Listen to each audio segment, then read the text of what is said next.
Welcome to the Grand Prix, your go-to channel for the quickest Formula One updates. We have 3 exciting stories for you. To remain ahead of the competition, subscribe and click the notification bell. Let's begin. There was a fascinating incident during the Chinese Grand Prix weekend that generated a lot of conversation among Formula One fans. The advisor for Red Bull given Helmut Marko's recent remarks dismissing Bordello as merely a beater driver lacking the necessary speed for top-level competition and praising other young drivers like Isaac Hadjar from the Red Bull Junior program. The photograph of Marko and Sabra rookie Gabriel Bordelito in what appeared to be a serious but ultimately friendly conversation has particular significance. Through his on-track efforts, Bordelito has addressed this criticism in the most efficient manner imaginable. Despite an early error, the Brazilian youngster has already displayed strong form in his rookie season, finishing in the second round of both races thus far and surpassing his more seasoned teammate Nico Hülkenberg in China. He has started drawing attention throughout the paddock with his ability to get impressive performances out of what is now one of the slower vehicles on the grid. More intrigue is added to the scenario by the fact that this talk with Marko comes right after another strong performance. This exchange can be interpreted in a number of ways. Given Red Bull's current assessment of their own junior drivers, Marko may have been reluctantly acknowledging Bordelito's abilities in light of his recent performances, possibly re-evaluating his earlier harsh assessment. Alternatively, this could indicate early interest in Bordelito as a possible future option for their driver program. What makes Bordelito's performances so remarkable is the context in which they are being achieved. Driving for Sabre, which currently feels like one of the least competitive packages on the grid, he has shown an ability to maximize the car's potential that belies his rookie status. This quality has historically been a hallmark of drivers who go on to achieve great success in Formula One. Combining Marko's earlier criticism with this seemingly friendly conversation creates an interesting narrative about how quickly perceptions can change in the high-pressure world of Formula One. The evolving situation raises more general questions about driver evaluation and development in Formula One.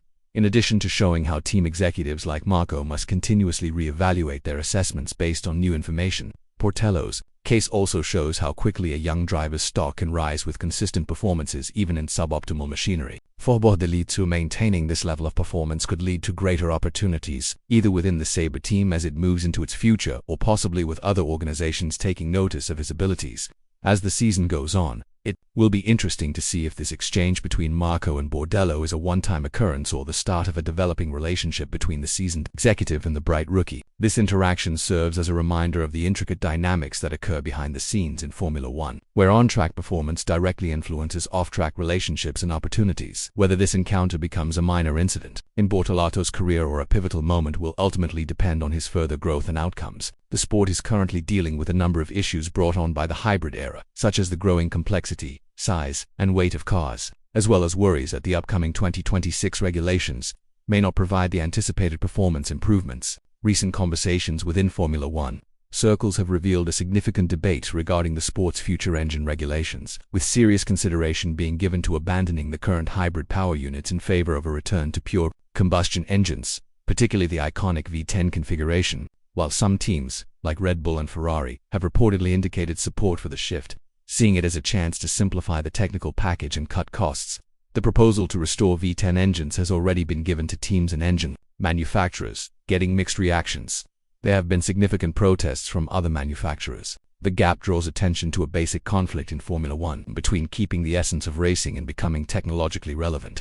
The difficulties the suggested modification faces are highlighted by Audi's recent public declaration on the subject. A representative for Audi stressed that the 50% combustion/50% electric power unit architecture is ideal for their road car technology strategy, making the championship relevant to their automotive business. The German manufacturer, which is getting ready to fully enter the factory in 2026, made it clear that its decision to join Formula One was based specifically on the hybrid engine regulations planned for that season. Honda, which has kept its involvement in Formula One mainly because of the hybrid technology's potential transition to production vehicles, shares similar worries with this stance. Proponents of the V10 return argue that pure combustion engines using sustainable fuels could provide a better long-term solution than the current hybrid systems, pointing to the possibility of lighter, more agile cars and the return of the visceral engine sound that many fans associate with Formula One's golden era. The debate touches on a number of important issues for the future of Formula One. Furthermore, as sustainable fuel technology advances quickly, these engines could maintain their environmental credibility while producing better racing results. However, detractors argue that doing away with hybrid technology would be a major technological and financial setback for companies like Audi and Honda, given that the current course offers vital research and development value that supports their enormous investments in Formula One. The sport's reputation and financial stability could suffer greatly if these manufacturers leave, especially after much work has been done to entice them. Formula One management faces a difficult balancing act in this evolving scenario.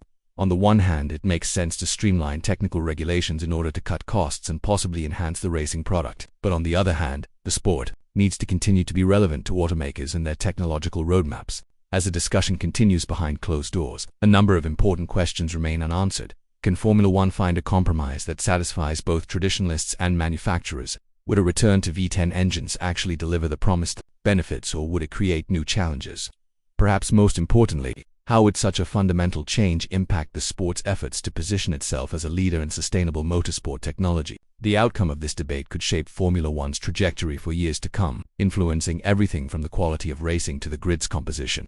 Red Bull's driver predicament: who is more deserving of the seat, Lawson or Tsunoda? The Formula One paddock is a hive of speculation, as Red Bull reportedly gets ready to make a critical decision regarding its second seat alongside Max Verstappen. Current driver Liam Lawson, who joined the main team after a promising stint with Racing Bulls, formerly AlphaTauri, has struggled to make an impact in the first races of 2024 due to mounting pressure.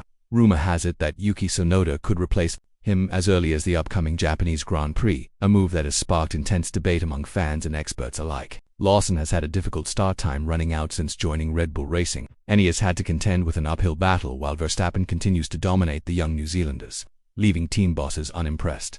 Sources within the team indicate that a high-level meeting is scheduled this week to assess Lawson's future, with Tsunoda emerging as the frontrunner to replace him. Red Bull has never been known to be patient with drivers who don't perform up to par. The team's brutal approach to driver development has resulted in the demoting of talented drivers like Pierre Gasly and Alex Albon. Despite displaying glimpses of promise during his substitute outings last season, Lawson seems to be suffering from the same fate Tsunoda is prepared to take over. Currently driving for Racing Bulls, Yuki Tsunoda hasn't been shy about his goals. When asked if he would be considered for a Red Bull promotion, the Japanese driver said with confidence, "I'm 100% ready for that seat. The Red Bull car is much faster than what I'm driving now, and I know I could do a better job." Lawson responded sharply, pointing out that the self-assured remarks had gone unnoticed. He can talk, but the results speak for themselves. Lawson has a strong record against Tsunoda in their junior careers, including Formula 2 and Formula 3, and even in their few head-to-head F1 battles, Lawson has frequently prevailed. However, Tsunoda's recent performance at Racing Bulls, where he consistently outperformed teammate Daniel Ricciardo, has strengthened his case for promotion in the long run. Red Bull's long-range objectives: Red Bull's choice won't be made purely on the basis of previous rivalry. They also need to take a close look at the performance as it stands now. Even though Tsunoda has been losing and finding it difficult to adjust, she has been producing excellent results. Marketability of Mark's Red Bull's worldwide brand could benefit from Tsunoda's popularity in Japan. Dynamics of the heavy checkmark team: if Lawson is demoted, it wouldn't necessarily mean the end of his Formula One career, because Verstappen prefers a reliable, quick teammate who won't ruin the peace.